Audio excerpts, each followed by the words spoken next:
बिस्मिल्लाहिर्रहमानिर्रहीम। अस्सलाम वालेकुम व्यूवर्स, आप सब कैसे हैं।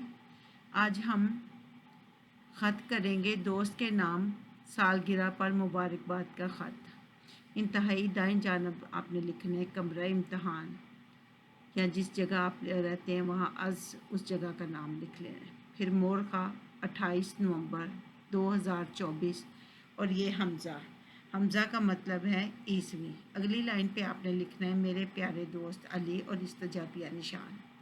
उसके बाद अगली लाइन पे जहाँ मतन आता है अस्सलाम वालेकुम इस्तजाबिया निशान, और फिर इधर से ही आपने शुरू कर देना है मतन। मैं यहाँ खैरियत से हूँ, उम्मीद है कि आप भी खैरियत से होंगे। आपकी सालगिरह 30 नवंबर को है। मेरी तरफ़ से आपको सालगिरह की बहुत बहुत मुबारक हो। अल्लाह ताला आपकी ज़िंदगी को खुशियों से भर दे। मेरी तरफ़ से घड़ी का तोहफ़ा कबूल करो, ये आपको वक्त का एहसास दिलाएगी।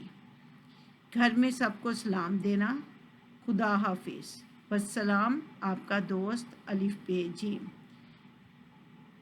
ये ख़त को 3 हिस्सों में हम तकसीम करते हैं। पहले हिस्से को ये जो है कमरा इम्तहान और मेरे दोस्त तक अली तक ये इब्तदाइया होता है, दरमियान वाला मतन होता है और आखिर वाला इख्तितामिया होता है। आपने इंतहाई बाएं जानब लिखना है वस्सलाम, आपका दोस्त अलिफ बे जीम। उम्मीद है कि आपको समझ आ गई होगी। दुआओं में याद रखिएगा। अल्लाह।